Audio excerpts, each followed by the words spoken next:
جو سائنس ہے وہ مجھے پازیٹیو نظر آ رہی ہیں، بیکاز ایرانس نے بھی کچھ کنسیشنز دی ہیں اور امریکنز بھی کچھ کنسیشنز دینے کو تیار ہیں. یہ جو کانفیڈنس بلڈنگ میئر ہے قسم کا کریو ممبر کو چھوڑنا اور پھر یہ کہنا کہ ہم پارشلی جو بلاکیڈ ہے اس کو ختم کریں، میرے خیال میں ایرانیوں نے بھی کہا ہے کہ 3 فیزز کے اندر آپ اس بلاکیڈ کو اٹھا لیں. بریگیڈیئر صاحب کی جانب بڑھتے ہیں. بریگیڈیئر صاحب یہ بتائیے گا کہ اب جو سچویشن ہے اس میں لگ یہ رہا ہے کہ جو امریکہ اور ایران کے درمیان میں تنازع ہے وہ صرف ایک چیز ہے، وہ ہے ابنائے ہرمز. کیا کہیں گے اس پہ؟ تنازع تو میرے خیال میں باقی چیزوں پہ بھی ہے، لیکن چونکہ ابنائے ہرمز اس وقت سینٹر آف گریوٹی بن چکی ہے اور دنیا کی اٹینشن بھی جو ہے اس وقت اسٹیٹ آف ہارمز پہ ہے. اور اسٹیٹ آف ہارمز کے 2 کانٹیکسٹ ہیں. ایک کانٹیکسٹ ہے جس میں ایران نے اسٹیٹ کو بلاک کیا ہوا ہے اور دوسرا کانٹیکسٹ ہے جس میں امریکن نے اس کے پیچھے جو ہے ناکا لگایا ہوا ہے. اور اس کے اوپر پچھلے دنوں انہوں نے ایک چائنیز شپ کو بھی پکڑا تھا، تو چائنیز چپ رہے، انہوں نے کوئی بات نہیں کی، کوئی کائنیٹک آپریشن نہیں ہوا. رشیا کے بھی غالباً رپورٹلی 2 شپ انہوں نے پکڑے تھے، ان کو بھی ری ڈائریکٹ کیا تھا، تو رشیا بھی نہیں بولا. تو اس لیے اب یہ جو چیزیں ہو رہی ہیں، اور ٹرمپ جب پرسوں ویکینڈ کے لیے فلوریڈا گیا ہے تو اس کے اوپر وہ ساؤتھ لان میں اس سے پوچھا رپورٹرز نے کہ جی آپ کا اگلا کیا ہے. وہ اس نے بتایا کہ جی سینٹ کام نے مجھے بریفنگ دی ہے اور وہ تھرسڈے کو دی تھی، اور اس میں کوئی مجھے ایڈیشنل آپشنز دی ہیں. تو میرے پاس 2 آپشنز ہیں، یا تو میں امریکہ کو پورا ایران کو بلاسٹ کر دوں، I just blast them out of the earth، یا دوسرا یہ کہ میں ان کے ساتھ معاہدہ کر لوں. پہلا میں کرنا نہیں چاہتا ہیومینٹی پہ، تو اس کا مطلب ہے کہ مجھے ان کے ساتھ کوئی نہ کوئی میں ڈیل کر لوں. اب وہ ڈیل کی باتوں کے حساب سے یا کچھ چیزیں جو پرپوزل ایران نے بھیجی ہیں وہ ان پرپوزل کے حساب سے، اور دوسری ایک چیز جو ہے وہ اب جو ایک اور جو چیز وہ لڑ رہا ہے کانگریس سے، وہ یہ ہے کہ جی 60 دن کی جو جنگ ہے اس کی مجھے اپروول لینے کی ضرورت نہیں، بیکاز میں نے تو 7 اپریل کو جو ہے وہ سیز فائر کر دیا تھا. کانگریس میں بہت سارے لوگ اس کو صحیح نہیں مانتے. تو وہ جو یہ پھنس پھنسا ہوا ہے ٹرمپ کا، اور جس طرح اس کے اوپر پریشر ہے اس میں، اور آئی آر جی سی نے تو بڑا کلیئرٹی سے کہہ دیا. اور آئی آر جی سی نے ابھی لیٹسٹ ایک ٹویٹ آ رہا تھا جس کو غالباً چیک کرنے کی ضرورت ہے، لیکن وہ ٹویٹ آیا تھا جس میں انہوں نے آئی آر جی سے کہا کہ امریکہ کو 30 دن میں آپ اپنا ناکو بلاکر اٹھائیں، نہیں تو ہم آپ کے اوپر وی ول ٹیک ایکشن اگینسٹ یو. اب یہ پہلی دفعہ ہے کہ اگر ایسا ہوا کہ کسی نیشن نے ایران کو بھی، امریکہ کو بھی ڈیڈ لائن دی ہو یا اس طرح کا تھریٹ کیا ہو. سو یہ چیزیں ہیں جس کی وجہ سے مجھے لگ رہا ہے کہ کوئی ٹرمپ کی طرف سے بھی ایسے کوئی، یا سینٹ کام کی طرف سے ایسے کوئی سگنلز آ رہے ہیں کہ جس میں پارشلی ان اسٹیجز امریکہ بھی اس بلاکٹ کو اٹھا لے اور ایران بھی اس بلاکٹ اٹھا لے. ایران نے تو پہلے بھی انٹینشن دی ہے کہ جب ہم بلاکٹ اٹھا لیتے ہیں آپ بھی اٹھا لیں، اور جہاں تک جوہری مادے کی بات ہے یا جہاں تک انرجی یورینیم کی بات ہے وہ اس کا کیا کرنا ہے وہ ہم سیکنڈ فیز میں آپ سے طے کر سکتے ہیں. تو اس وقت جو دنیا میں جو سچویشن بنی ہوئی ہے اور جو پریشر ٹرمپ کے اوپر یورپین یونین سے بھی جو آ رہا ہے اس کے حساب سے تو میں سمجھتا ہوں کہ کوئی better sense should prevail in with in America. لیکن اس میں ایک بہت یاد رکھیے گا، ایک بڑی ڈیولپمنٹ، بڑی سیریس ڈیولپمنٹ اور ہوئی ہے. وہ یہ ہے کہ ایران سے مذاکرات کرنے کے لیے جو 2 رکنی کمیٹی تھی جس میں اسٹیو ویٹکاف تھا اور جارج جارڈ کشنر تھا، اس کے اندر ٹرمپ نے ایک اور شخص کو عائد کر دیا، اس کا نام ہے نک اسٹیورٹ. اور نک اسٹیورٹ جو ہے وہ ہارڈ لائن زیونسٹ ہے، وہ ایپیک کا جو تھنک ٹینک ہے وہ اس کو چلاتا ہے، اور اس کا سوائے اس کے کہ مار دو، قتل کر دو، ایران کو صفحہ ہستی سے مٹا دو، اس کے علاوہ اس کا اور کوئی نیریٹو نہیں ہوتا ہے. تو اب یہ جو نک اسٹیورٹ کی ایڈیشن ہے اس میں تو کوئی، مجھے نہیں لگتا کہ جب مذاکرات ہوں گے تو کوئی پیس کی بات ہوگی. اس میں تو اگر یہ ٹیم مذاکرات کرتی ایران سے تو وہاں تو یہی ہوگا مار دو، جنگ شروع کر دو، جینوسائڈ کر دو، صفحہ ہستی سے مٹا دو. نک اسٹیورٹ کا تو یہی بیک گراؤنڈ ہے. تو اب دیکھیے یہ آج منڈے ہے اور ٹرمپ بھی میرا خیال واپس آیا ہوگا ویکینڈ سے، تو دیکھیے اس اگلے کچھ دیر میں کیا ڈیولپمنٹ آتی ہے، امریکہ کی طرف سے کیا اسٹیٹمنٹ آتی ہے. سابق سفیر غلام رسول بلوچ جو ہیں انہوں نے ہمیں جوائن کیا ہے. تھینک یو سو مچ سر آپ کے وقت کا. سر سوال یہ ہے کہ چائنا جا رہے ہیں ڈونلڈ ٹرمپ، اور کیا آپ کو لگ رہا ہے کہ چائنا جانے سے پہلے کوئی بڑا بریک تھرو جو ہے وہ نظر آئے گا؟ اس کے علاوہ یہ بھی بتائیے گا کہ جے ڈی وینس جو ہے وہ سائیڈ لائن نظر آ رہے ہیں، ان کو کیوں سائیڈ لائن کیا گیا ہے؟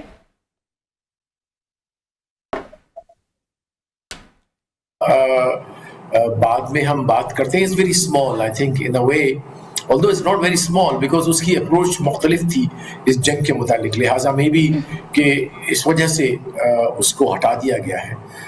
لیکن اس سے زیادہ ضروری ہمیں ڈسکس کرنے کی ضرورت یہ ہے کہ کیا واقعی ٹرمپ جو ہے صرف اس لیے جنگ سے ہٹ جائے گا یا اپنے سٹینس چینج کرے گا چونکہ اس نے چائنا کے پاس جانا ہے. تو اب یہ بہت اہم نکتہ ہے جس کو ہمیں ڈسکس کرنا ہے, اور اس کے بہت ساری ڈائمینشنس ہیں.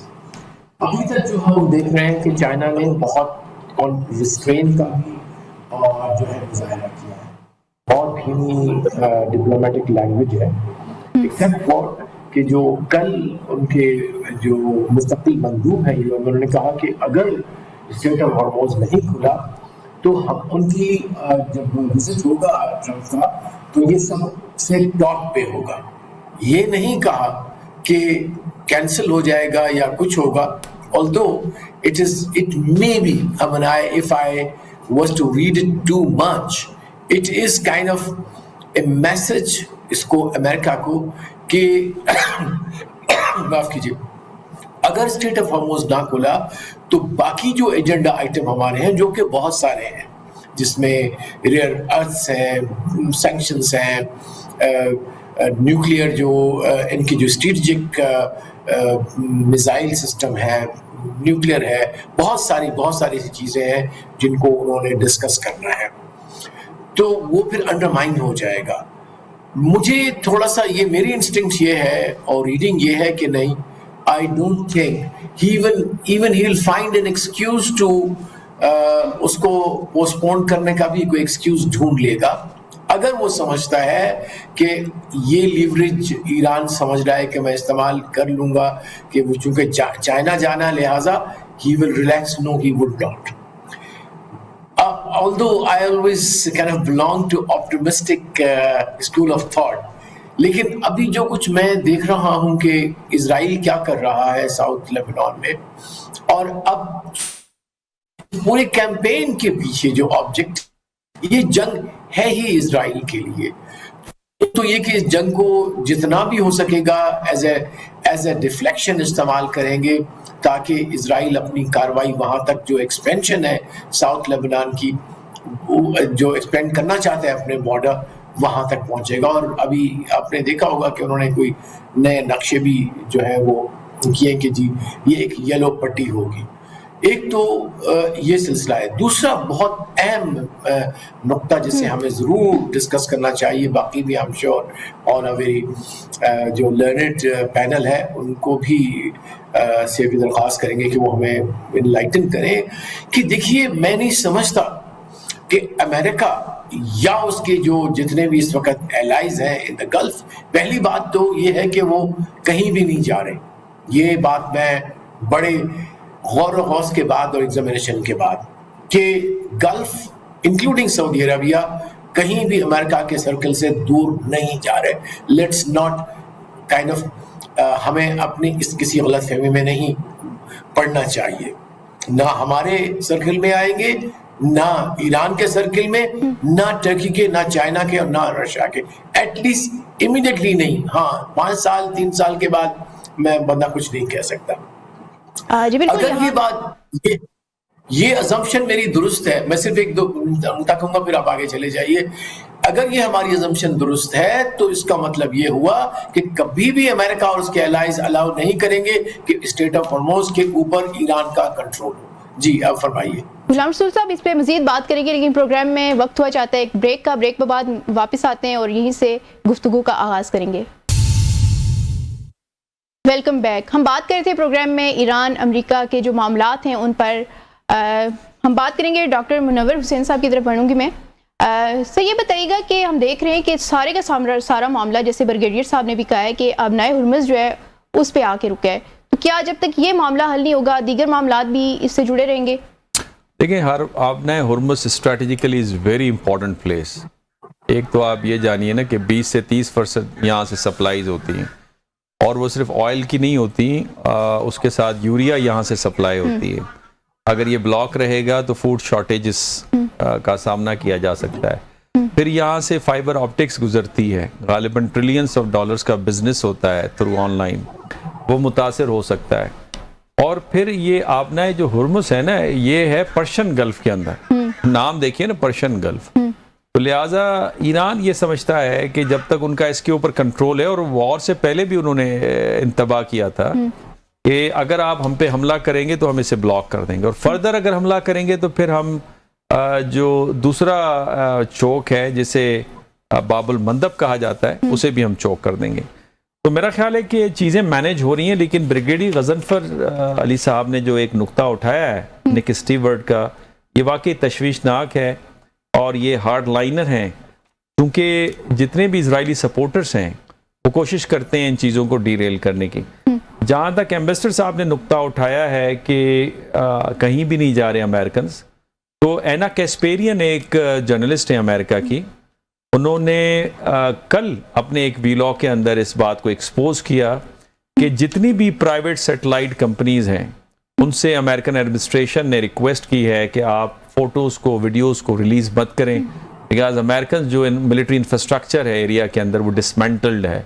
اور یہ پچھلے ہفتے یہ ڈیسائیڈ ہو چکا ہے کہ بہت سارا امریکن جو ایسیٹس ہیں اور ٹروپس ہیں وہ شفٹ ہو جائیں گے اسرائیل، کچھ گریس اور کچھ واپس چلے جائیں گے، اور کچھ میرا خیال ہے کہ ڈیاگو گارشیا کی طرف جائیں گے. تو میرا خیال ہے اس پوزیشن میں نہیں رہیں گے. یاد رکھیں ہاپس نے ایک بڑی خوبصورت بات کی، انہوں نے کہا کہ جو وار ہے نا، انہوں نے کہا کہ جو انڈیویجول ہے یا ریاست ہے، they remain in a state of war against all. لیکن کیوں؟ For lust, for glory, for position. اور اس کی انہوں نے 3 اسٹیجز بتائیں جو کہ میں سمجھتا ہوں اس کے امریکہ کے اوپر پورا اترتی ہیں. پہلی اسٹیج کے اندر انہوں نے کہا کہ کچھ گین کرنے کے لیے آپ حملہ کرتے ہیں. تو امریکہ کا یہ کی خواہش تھی کہ ایرانی جو آئل ریسورسز ہیں اس کو اپنے کنٹرول میں کریں، اور جو رائزنگ چائنا ہے اس کی سپلائی لائن کو سیویئر کر سکیں. لیکن وہ کہتے ہیں کہ دوسری اسٹیج یا دوسرا جو کاز ہوتا ہے جو آپ کو گھسیٹتا ہے وار کی طرف، وہ آپ کی سیفٹی ہے. اب جب آپ نے وار اسٹارٹ کی اور آپ کے جو ملٹری انفراسٹرکچر ہے اس کو ایران نے ٹارگیٹ کیا، تو وہ مسئلہ آپ کی سیفٹی کا بن گیا. اب سیفٹی کے ساتھ جب آپ کی ملٹری اسٹریٹجک ایسٹس آپ کے ہٹ ہوئے، تو یہاں مسئلہ آپ کی ریپوٹیشن کا بن گیا.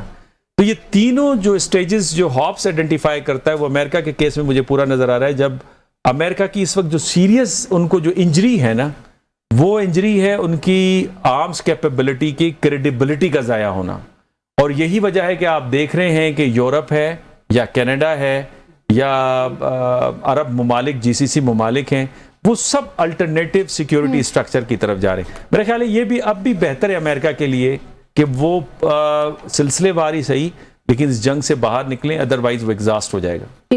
بریگیڈیئر صاحب بتائیے گا کہ مڈل ایسٹ نے جو امریکن بلاک میں رہ کے نقصان اٹھایا اور کہا جا رہا ہے کہ آگے بھی وہ اسی بلاک میں رہیں گے، اس پہ کیا کہیں گے آپ؟ اصل میں امریکن طاقت بڑی ہے، ابھی بھی بڑی ہے. ان کی کریڈیبلٹی کو جیسے ڈاکٹر منور صاحب نے کہا بہت بری طرح سے نقصان پہنچا ہے. ممالک اس وقت ان کے اوپر اعتماد کرنے کے لیے تیار نہیں ہے.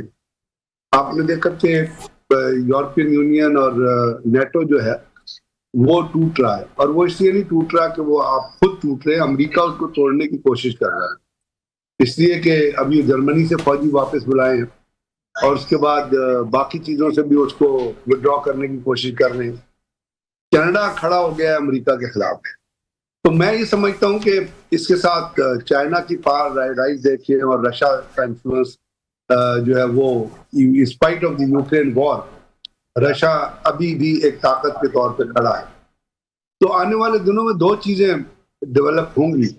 ایک ہے کہ آپ اگر یہ جنگ بند ہو جاتی ہے تو اس میں یہ ہوگا کہ آپ اکنامکلی کس سے افیلیٹڈ ہیں، اور میں اس اکنامک افیلیشن میں اور انفلوئنس میں برکس کا جو کریکٹر ہے وہ بہت امپورٹنٹ کنسیڈر کرتا ہوں. اس لیے کہ برکس جو ہے وہ ایڈوکیٹ کرتا ہے کہ آپ لوکل کرنسیز میں کاروبار کریں یا آپ یوان میں کاروبار کریں، اور آپ ڈالر میں نہ بھی کریں تو ایکسیپٹیبل. ابھی رشیا نے، آپ نے دیکھا ہوگا، انہوں نے انڈیکیشن دی ہے، انہوں نے کہا جی ہم ڈالر میں تیل نہیں خریدیں گے، ہم خریدیں گے تیل جو ہے وہ یوان میں خریدیں گے. تو اگر یہ چیزیں آپ کو ہوتی نظر آ رہی ہیں، اور اس کے ساتھ ساتھ ایک بڑی امپورٹنٹ چیز وہ یہ ہوئی ہے کہ ود ان مڈل ایسٹ جو اپنا UAE ہے، وہ اسرائیل کی طرف الائن ہو گیا. اب بہت سارے ممالک کے شاید مڈل ایسٹ میں خواہش تو ہو کہ وہ ایران کے اسرائیل کی طرف چلے جائیں, اور اس سے پہلے کوشش بھی ہو رہی تھی, لیکن اب حالات ایسے پیدا ہو گئے کہ وہ اپنے آپ کو اسرائیل سے افیلیٹ نہیں کر سکتے ادر یو اے ای, کیونکہ یو اے ای تو بڑے عرصے سے سعودی عرب کے بھی خلاف تھا اور مسلمانوں کی بھی پیٹھ میں چھڑا گھونپ رہا تھا. تو مجھے لگتا ہے کہ آنے والے دنوں میں ان ممالک کی امریکہ سے افیلیشن تو رہے گی, لیکن وہ انفلوئنس جو اس وار سے پہلے امریکن ان کے اوپر امپوز کر رہے تھے, اور جو وہ ٹریڈ کے اوپر سے ان کو جس طرح زور لگا رہے تھے, وہ بہت حد تک ریڈیوس ہو جائے گا. دوسری بات ہے, چائنا نے ابھی ایک ڈائریکٹو ایشو کیا ہے اپنی کمپنیز کو, انہوں نے کہا don't bother about American sanction. آپ ایران سے جو کمپنی کاروبار کر رہی ہے وہ ایران سے اسی طرح تیل کا کاروبار جاری رکھے, and don't take into consideration کوئی سینکشن نہیں. تو ورلڈ از ناٹ سو مطلب اتنی اسموتھ نہیں رہے گی امریکنز کے لیے. امریکن کو بڑی پار سے نیچے آتے ہوئے ٹائم لگے گا, پیٹرو ڈالر کو ہٹ لیتے ہوئے ٹائم لگے گا, لیکن یہ تمام چیزیں ایک نئے سیکیورٹی اپریٹس کی طرف ضرور جائیں گی, اور اس اپریٹس کے اندر مجھے لگتا ہے کہ پاکستان کا ایون ایران کا رول جو ہے وہ بھی بہت امپورٹنٹ ہوتا نظر آئے گا, بیکاز جو کچھ ایک چیز امریکن کی جو سیکیورٹی گارنٹیز تھی انہوں نے بھی ورک نہیں کیا. قطر کے اندر دیکھ لیجئے, قطر بالکل وار سے باہر نکل گیا ہے. بحرین اور کویت جو ہے وہ چونکہ over a period of time وہ اسرائیل سے بھی افیلیٹڈ رہے ہیں. بحرین کے اندر تو بہت بڑا مساعد کا ہیڈ کوارٹر تھا, جو بحرین کے فورن منسٹر نے بڑا پراؤڈلی بیان کیا, یہاں جو ہمارے تو مساعد سے بڑے کلوز تھا, we have a big headquarter, اور ان کو ہم فائنینس بھی کرتے ہیں, ان کو ہم لک آفٹر بھی کرتے ہیں. تو وہ تو وہاں سے ڈیٹیچ ہوتے ہوئے ٹائم لگے گا, لیکن بحرین سے اب مساعد کو اور باقی جو چیزیں ان کو اپنا بوریا بستر لپیٹنا پڑے گا اس ایکسٹینٹ پہ جس پہ پہلے تھا بحرین میں. اور آپ نے دیکھا کویت میں یا جو 5th فلیٹ کا ہیڈ کوارٹر تھا اس کے بیس پہ آپ نے تھننگ آؤٹ دیکھ لی ہے. تو جب تھننگ آؤٹ ہوگی تو آپ کا انفلوئنس بھی کم ہوگا. الحدید ایئر بیس پہ بھی تھننگ آؤٹ ہوگی, کیونکہ امریکہ یہ سمجھتا ہے اس وقت دنیا میں یہ ملٹری تھنکر جو ہیں اس تھیوری کو بڑا سپورٹ کر رہے ہیں, اور یہ ہوتی بھی نظر آ رہی ہے کہ جو بڑے بڑے ایسٹس ہیں نا, جیسے بڑے بڑے جہاز ہیں, ایئر کرافٹ کیریئرز ہیں, اور یہ آپ کے لیے برڈن بنیں گے آنے والی وار میں. اسی طرح جو بڑے بڑے بیسز ہیں وہ بھی ولنریبل بنیں گے آپ کے لیے آنے والی وار میں, کیونکہ وار کا کانٹیکسٹ چینج ہو گیا. It is no more a troop fighting a troop, it is a war which is being fighted with the button, it is a war which is being fought in the multi domain operation, جس میں آپ اپنی intelligence, cyber technology, drone, air power, missile سب کو ایک جگہ پہ اکٹھا کر لیتے ہیں. تو اس میں جو ترقی جو ایڈوانسمنٹ نظر آ رہی ہے, اور پھر ایران نے اس وار کا ایک اسٹریٹجی چینج کر دی ہے. جی بالکل, ایران نے اسٹریٹجی چینج کر دی. سر یہاں وقت ہوا چاہتا ہے پروگرام میں ایک شارٹ بریک کا, بریک کے بعد آتے ہیں اور پھر اس سے بات کریں گے. Welcome back. غلام رسول صاحب کی طرف چلتے ہیں. سر یہ بتائیے گا کہ اس سچویشن میں مڈل ایسٹ میں پاکستان کہاں سٹینڈ کرتا ہے, پاکستان کا فیوچر کہاں ہے, کیا نظر آ رہا ہے؟ I think it's a very important آپ کا جو نقطہ ہے, اور ہمارے لیے بہت ریلیونٹ ہے کہ ہمیں اب کیا ڈائریکشن لینی ہے. آئی تھنک پاکستان نے اپنے آپ کو بہت ہی اسٹریٹجک طریقے سے پلیس کیا ہے. اتنی ماشاءاللہ بیلنس ہماری فارن پالیسی اور اتنی پریسٹیج جو آپ نے ایکوائر کی ہے اس جنگ کے دوران, اور جس آپ نے بیلنس کیا ہے, جس طرح آپ نے ایک رول ادا کیا ہے, جس طرح آپ نے channel of communication different rivals کے درمیان رکھی ہے, جس طرح آپ نے اپنے آپ کو ایک آنیسٹ اور ایسا جس کی انٹیگریٹی اور جس کی پروفیشنلزم پہ تمام پارٹیز کا جو ہے وہ کنسنسس ہے کہ اگر کوئی کوالیفائی کرتا ہے میڈیشن کے لیے تو وہ پاکستان ہے. تو یہ بذات خود ایک بہت تاریخی میں سمجھتا ہوں کہ ہماری کامیابی ہے, اور یہ مجھے یقین ہو چلا ہے کہ اب پاکستان کی حیثیت مڈل ایسٹ میں جو گزشتہ حیثیتیں تھیں ان سے مختلف ہوگا. اب ہم ایک higher pedestal, higher in the not in the sense of کہ اب بڑائی کے حساب سے, لیکن وہ ایک پیڈسٹل جہاں پہ آپ کی بات کو وزن ہے, اس پیڈسٹل سے انشاءاللہ بات کریں گے. لیکن اب ضرورت اس چیز کی ہے کہ ہمارے پاس پلان اپنے ہونے چاہیے, اپنے گھر میں ہمارے پاس ایسی تیاری ہونی چاہیے کہ انویسٹمنٹ جو کہیں اور سے مختلف جگہوں پہ جاتی تھی وہ ہمارے پاس آئے. لیکن ایک چیز میں بتاتا ضرور چلوں اگین کوشن دے رہا ہوں اس لیے کہ جہاں اپرچونیٹیز ہوتی ہے وہاں ڈیفیکلٹیز بھی ہوتی ہے, جہاں ڈیفیکلٹیز ہوتی ہیں وہ اپرچونیٹیز ہوتی ہیں, ایک کمبینیشن ہوتا ہے. تو جب ہم یہ کامیابیاں بٹور رہے ہیں ساتھ ساتھ ہمیں خطرات سے دور رہنا نہیں چاہیے. یہ بات ہمیں ذہن نشین کرنی چاہیے کہ انڈیا کبھی بھی آپ کے بڑھتے ہوئے اثر رسوخ کو قبول نہیں کرے گا. کبھی بھی اسرائیل جو ہے وہ آپ پہ ہمیشہ نظر رکھے گا as a nuclear potential threat to its own, although we have never been a threat. لیکن یہ ایک چیزیں جو ان کے ذہن میں ہوگی. اور پھر ہمارے لیے سب سے بڑا مسئلہ جو ہوگا balancing our relations between the US and China. اور پھر جیسے ہوپ فلی کہ ایسا کوئی گلوبل آرڈر یا ریجنل آرڈر جو بنے گا جس میں ملٹی پولر ورلڈ ہوگی, جس میں مڈل پاور کا ایک ہوپ فلی مضبوط آواز ہوگی, تو اپنے آپ کو اس لحاظ سے اپنے فیوچر رول کے لیے بہت اچھا پوزیشن کر لیا ہے. آئی ایم پریٹی شیور کہ انشاءاللہ آگے چل کے ہمارے جیو اسٹریٹجک انٹرسٹ اور ہمارے جیو اکنامک انٹرسٹ اس پوزیشن سے الائن ہوں گے, اور فیوچر میں انشاءاللہ Pakistan will be an important country, a respected country, a country which is in peace with itself, which is a guarantee of peace in the region and in the world. یہ سب سے بڑا مقام ہوتا ہے جو کسی کنٹری کو ملتا ہے. جی ڈاکٹر صاحب بتائیے گا کہ پاکستان میڈیشن سے متعلق جتنے معاملات ہیں وہ چائنا سے ضرور ڈسکس کرتا ہے, کیا کہیں گے وزیر اعظم کا جو چائنا کا وزٹ ہے وہ بھی متوقع ہے؟ جی اس سے پہلے پریزیڈنٹ صاحب بھی گئے, چائنا کو بھی آپ نے آن بورڈ رکھا ہوا ہے, رشیا کو بھی آن بورڈ رکھا ہوا ہے, پھر جو ٹرکی ہے, سعودی عرب ہے, مصر ہے, ان کو بھی آپ نے آن بورڈ رکھا ہوا ہے. دیکھیں میں ہمیشہ یہ کہتا ہوں کہ پاکستان کی 3 C's پالیسی ہے, کوآرڈینیشن, کوآپریشن اینڈ کنیکٹیوٹی کی. جب کوآرڈینیشن کی بات کرتے ہیں جو کی ممبرس ہیں انٹرنیشنل اینڈ ریجنل پالیٹکس کے جو پلیئرس ہیں ان کے ساتھ ہم کوآرڈینیشن میں رہتے ہیں اور وہ تھرو بیلنسڈ پالیسی رہتے ہیں. Cooperation with the strategic partners like China کے ساتھ آپ کی ہے, آپ جب آپ کو پش چاہیے ہوتا ہے تب بھی آپ چائنا جاتے ہیں, سپورٹ چاہیے ہوتی ہے تب بھی چائنا جاتے ہیں, اور اس کے ساتھ ان کو آپ کانفیڈنس میں رکھتے ہیں ہر معاملے کے اوپر. اور پھر خود جو سعودی عرب ہے وہ بھی اب آپ کے اسٹریٹجک پارٹنر ہے, ٹرکی آپ کا اسٹریٹجک پارٹنر ہے, ہوپ فلی ایران بھی آن بورڈ ہو جائے گا اس معاملے کے اندر, انڈونیشیا, ملائیشیا بھی اس کے اندر آ جائیں گے. تو لہٰذا پاکستان ہمیشہ بڑا کیئرفلی چلتا ہے اور ہمیں یہ تسلیم کرنا چاہیے چائنا از اے کی پلیئر. میں تو انٹرنیشنل پالیٹکس کو ٹرائی پولر ورلڈ کے طور پہ دیکھتا ہوں, ایک پول کو امریکہ لیڈ کر رہا ہے, ایک کو چائنا لیڈ کر رہا ہے, ایک کو یورپین یونین کے اندر فرانس لیڈ کر رہا ہے. اس کے ساتھ آپ کو یہ بھی بتاتا چلوں جس طرح سے ایمبیسڈر صاحب نے فرمایا, دیکھیں پوری دنیا سے میسیجز تو آ رہے ہیں. ڈپٹی فارن منسٹر ناروے کے مسٹر کراوک وہ بھی اسلام آباد پہنچے میں اپریشیٹ کر رہے ہیں اپنے ریجنل ایشوز کے ساتھ, جو understanding people to people contact ہیں, مختلف انویسٹمنٹ پروجیکٹس ہیں اس پہ بات کر رہے ہیں.